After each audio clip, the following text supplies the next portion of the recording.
चलिए अब जो है इसी तदाखुली दबाव के जो है हमारे दो टॉपिक रहे हुए हैं। जैसे कि हमने बाकी इर्तिबाती खुसूसियात का ताल्लुक जो है इर्तिकाज से और मुनहिल की मोलर कमियत से किए थे, उसी तरह से जो है तदाखुली दबाव का भी हम ताल्लुक इर्तिकाज से और मुनहिल की मोलर कमियत से ज़ाहिर करने वाली मसावात जो है अखज़ करेंगे।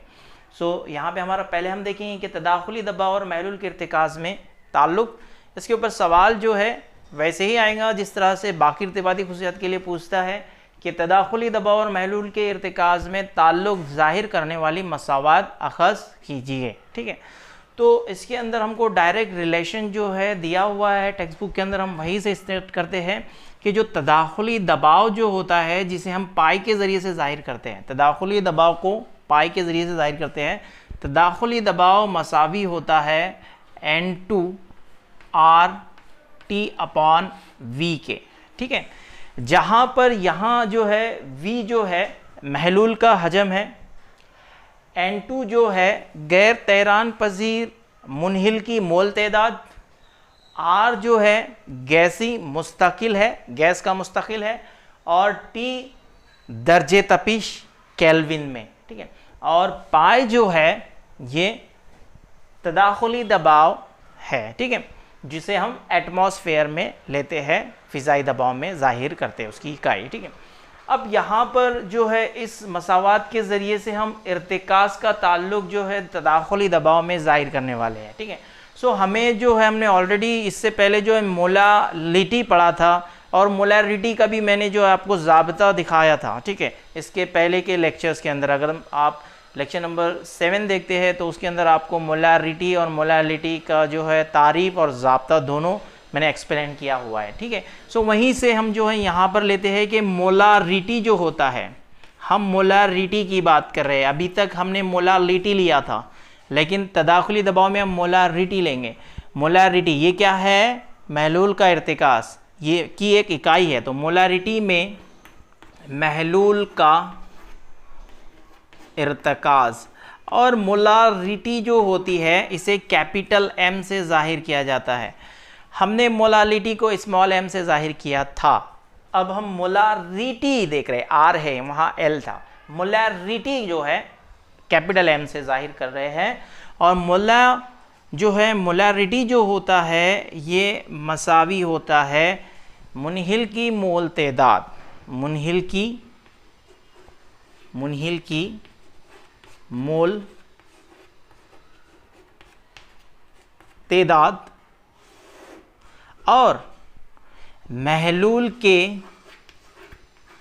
हजम के तनासुब के। ठीक है, मोलारिटी जो होता है मुनहिल की मोल तादाद और मुहल्लिल के हजम का तनासुब होता है।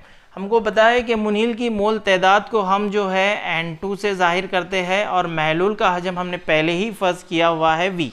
ठीक है, और मोलारिटी को कैपिटल M से, तो ज़ाब्ता कुछ हमको इस तरह से मिल जाएगा, M मसावी होगा N2/V के। और अगर मसावात नंबर 1 के अंदर में, मसावात नंबर 1 के अंदर हम अगर ये कीमत रखते हैं तो यहाँ N2/V की जगह हम रख देंगे M, तो हमें मसावी मिलेगा, तदाखुली दबाव मसावी मिलेगा M, N2/V की जगह पे हम लेंगे M, और RT तो जैसे कि वैसे MRT। अब ये जो मसावात है ये ताल्लुक़ ज़ाहिर कर रही है तदाखुली दबाव और महलूल का इर्तिकाज जो हमने मोलालिटी में लिया है उसके दरमियान। इसके ऊपर सवाल आपको जो है, मैंने आपको स्टार्ट में अखज़ करने के लिए बोला, अखज़ करने के लिए नहीं आता है, जस्ट आपको मसावात लिखने के लिए आता है, और एक ही जो है मार्क्स का सवाल आएगा। ठीक है, आपको सवाल इस तरह से रहेगा, तदाखुली दबाव और महलूल के इर्तिकाज में ताल्लुक़ ज़ाहिर करने वाली मसावात लिखिए, लेकिन आपको यहाँ से यहाँ तक लिखना रहेगा और ये एक ही मार्क्स के लिए पूछा जाता है। ठीक है, ठीक है। अब इसके अंदर जो है आपके जहन में एक सवाल आ रहा होगा, नहीं आ रहा है तो मैं बता देता हूँ कि मोलारिटी में महलूल का इर्तिकाज लिए हमने, इससे पहले के अगर लेक्चर देखे हैं तो हमने जो है नुक्ते उबाल में इर्तिका और नुक्ते इंजमाद में कमी में इर्तिकाज की इकाई मोलालिटी लिया था। ठीक है, और मैंने वहाँ पर भी एक्सप्लेन किया था आपको कि मोलालिटी क्यों लेते हैं, मोलारिटी क्यों नहीं लेते, ये सवाल था। लेकिन यहाँ पे उल्टा सवाल बनेगा कि जब हम तदाखुली दबाव का मुताला करते हैं तो महलूल के इर्तिकाज़ की इकाई मोलारिटी ली जाती है, ना कि मोलालिटी। ठीक है, तो यहाँ पर जब हम तदाखुली दबाव का तस्वुर कर रहे हैं तो मोलारिटी महलूल की इकाई इस्तेमाल, महलूल के इर्तिकाज़ की इकाई इस्तेमाल कर रहे हैं। तो चलिए उसको समझ लेते हैं हम कि हमको पता है कि जो मोलारिटी जो होता है, एक है मोलारिटी जो हमने लिखा हुआ है ये आर है, और एक होता है मोलालिटी, दूसरी इकाई है मोलालिटी। ये दो इकाइयाँ हैं महलूल के इर्तिकाज़ की। मोलालिटी जो है कमियत पर मुनहसर होता है, इसलिए कमियत यहाँ पे हम इस्तेमाल होती है, तकसीम में कमियत आती है, महलूल की कमियत, मुहल्लिल की कमियत, और यहाँ पर हम लिखते हैं महलूल का हजम, तो ये हजम पे मुनहसर होता है, ये कमियत पे मुनहसर होता है। अब यहाँ पे याद रखिए कि अगर दर्जे तपिश की हम बात करते हैं और दर्जे तपिश में तब्दीली होती है, दर्जे तपिश में अगर तब्दीली हो रही है तो हजम में तब्दीली होंगी, क्योंकि हजम दर्जे तपिश पर मुनहसर होता है और दर्जे तपिश की तब्दीली से में हजम में तब्दीली हुई तो मोलारिटी जो हम महलूल का इर्तिकाज़ मोलारिटी में ले रहे हैं वो हमें गलत मिलेगा, क्योंकि हजम बढ़ जाएगा। जबकि स्टार्ट में हमने इब्तिदा में जो हजम लिए थे वो बाद का हजम नहीं रहेगा, तो इर्तिकाज़ में तब्दीली हो जाएंगी, ये इसकी खामी है। लेकिन यहाँ पे कमियत इस्तेमाल कर रहे हैं और कमियत का इन्हिसार दर्जे तपिश पर नहीं होता है, दर्जे तपिश कम हो चाहे ज़्यादा हो, कमियत में तब्दीली नहीं होगी, तो यहाँ का इर्तिकाज़ जैसे के वैसे रहेगा। तो यहाँ पर जो इर्तिकाज़ में तब्दीली नहीं हो रही है, सो जब दर्जे तपिश में तब्दीली हो रही है, ऐसे निज़ाम में काम कर रहे हैं, तो इर्तिकाज़ हमेशा याद रखिए मोलालिटी में किया जाता है। या फिर अगर दूसरी हालत के दर्जे तपिश तब्दील नहीं हो रही है, ऐसा निज़ाम में हम काम कर रहे हैं, ऐसे निज़ाम में काम कर रहे हैं जिसमें दर्जे तपिश क्या है, मुस्तकिल, क्या है, मुस्तकिल है, यानी दर्जे तपिश तब्दील नहीं हो रहा है, तो उस हालत में हजम भी तब्दील नहीं होगा, क्योंकि हजम तो दर्जे तपिश पर ही मुनहसर था। तो हजम में तब्दीली नहीं वाक़ई होगी तो मोलारिटी के जो इर्तिकाज़ में भी तब्दीली नहीं होगी, तो यहाँ पे भी हमें सही सही इर्तिकाज़ मालूम होगा अगर दर्जे तपिश मुस्तकिल है तो। और यहाँ पर तो कोई बात नहीं, दोनों सूरत में यहाँ पे तो सही इर्तिकाज़ हमें मिलता है। तो यहाँ पर सवाल ये आता है इससे पहले कि जो है नुक्ते इंजमाद में कमी और नुक्ते उबाल में इर्तिका में जो है हम जो अगर उसके निज़ाम उसमें तस्वुर करते हैं तो वहाँ पर मोलालिटी का इस्तेमाल करते हैं, तो वहाँ पे जवाब में यही रहता है कि नुक्ते उबाल में इर्तिका और नुक्ते इंजमाद में कमी में हम उस निज़ाम में मुताला करते हैं जिसमें दर्जे तपिश तब्दील होता है, जिसकी वजह से हम मोलालिटी में जो है इर्तिकाज़ ज़ाहिर करते हैं, मोलारिटी में नहीं करते हैं, क्योंकि हमें जो इर्तिकाज़ गलत मिलेगा, हजम तब्दील हो जाएगा। लेकिन अब हम बात कर रहे हैं तदाखुली दबाव की, तो तदाखुली दबाव के अंदर जो है हम जो निज़ाम में मुताला करते हैं वो निज़ाम का दर्जे तपिश तब्दील नहीं होता है, दर्जे तपिश मुस्तकिल रहता है।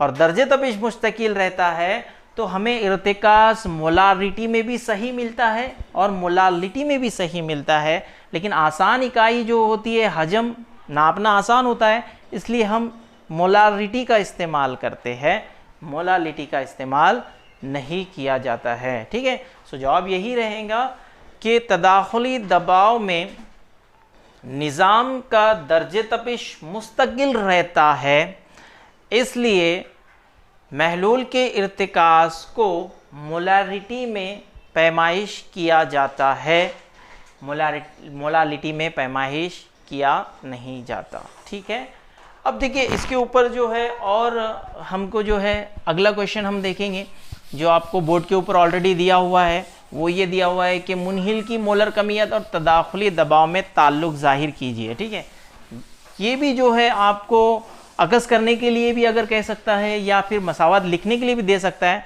तो मैक्सिमम 1 ही मार्क्स का ये क्वेश्चन आ सकता है, और अगर 2 मार्क्स का पूछ रहा है तो आप बहुत किस्मत वाले रहेंगे उस टाइम में। तो मुनहिल की मोलर कमियत और तदाखुली दबाव में ताल्लुक़ ज़ाहिर करने वाली मसावत अखज़ कीजिए या फिर मसावत लिखिए। हम यही से शुरू करेंगे, यही मसावत का इस्तेमाल करेंगे कि पाए मसावी होता है, बुखाराती दबाव मसावी होता है N2 RT/V के। जहां हमने पहले ही जाहिर कर दिया है कि V, N, R और T ये कीमतें किसको जाहिर कर रही है। ठीक है, अब यहाँ पर अगर हम मुनहिल की यहाँ N2 अगर लेते हैं तो हमें पता है N2 क्या है, मुनहिल की मोल तादाद है, मुनहिल की मोल तादाद है।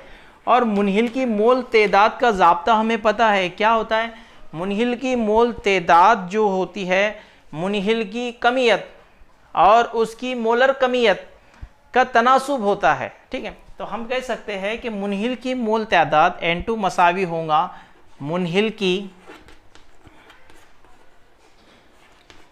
कमियत और मुनहिल की मोलर कमियत के तनासुब के।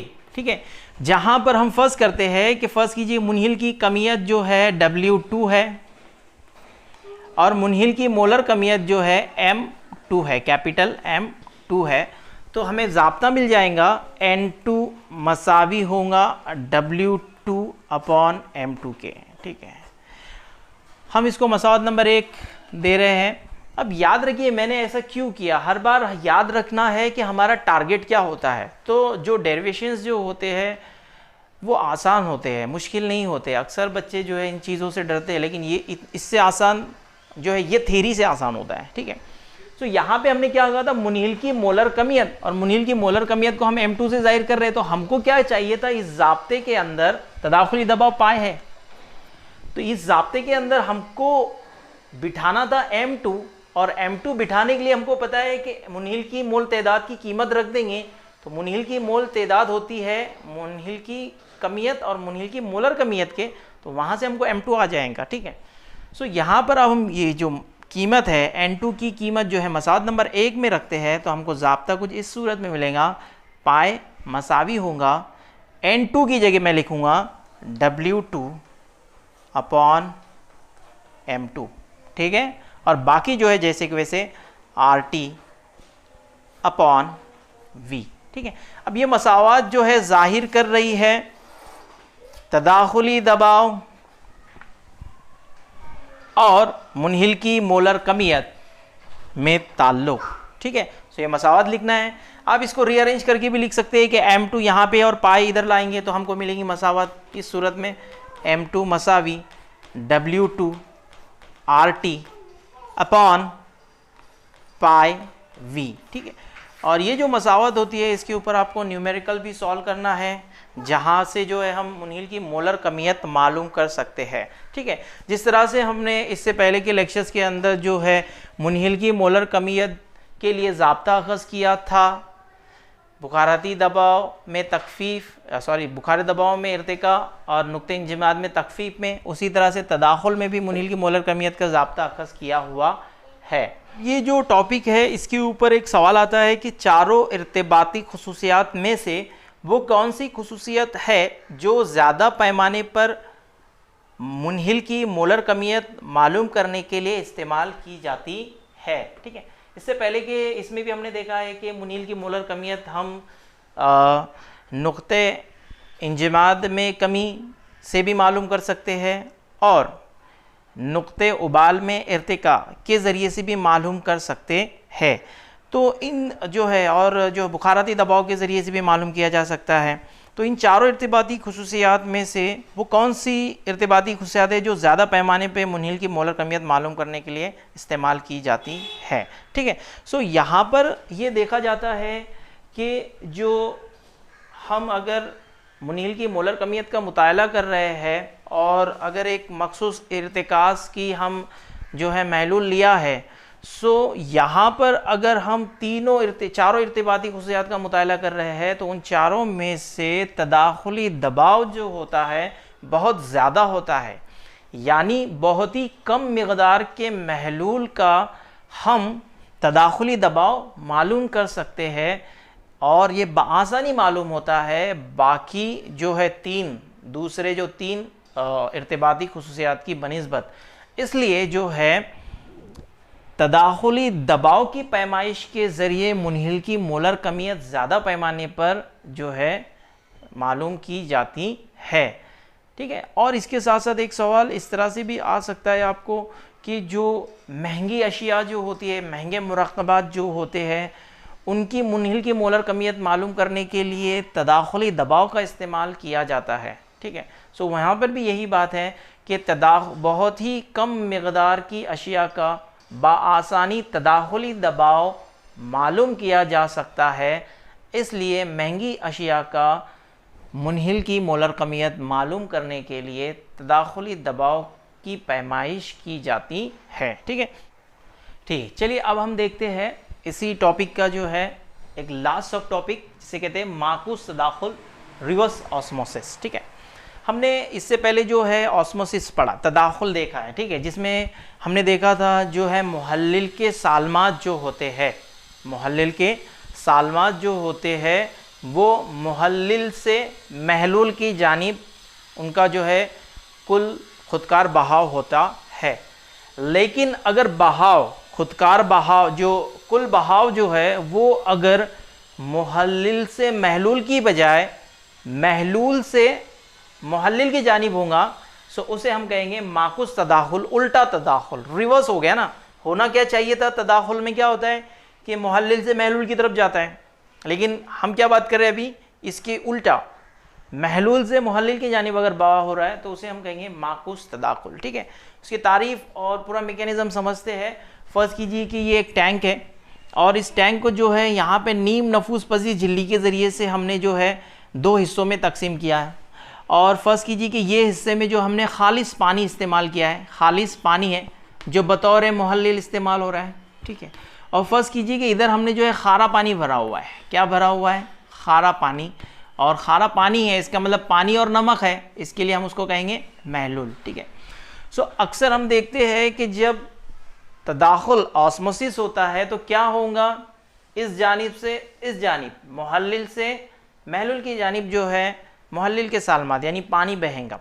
लेकिन अगर उल्टा हो रहा है तब हम उसको कहेंगे माकूस तदाखुल। तो फ़र्ज़ कीजिए कि यहाँ से जो है हमने एक पिस्टन्स के ज़रिए दबाव लगाया है। ठीक है, यहाँ से जो है बाहरी हमने दबाव अप्लाई किया है, और ये दबाव जो है अगर हम तदाखुली दबाव के मसावी करते हैं तो यहाँ पे मुतवाज़न हालत कायम हो जाएंगी।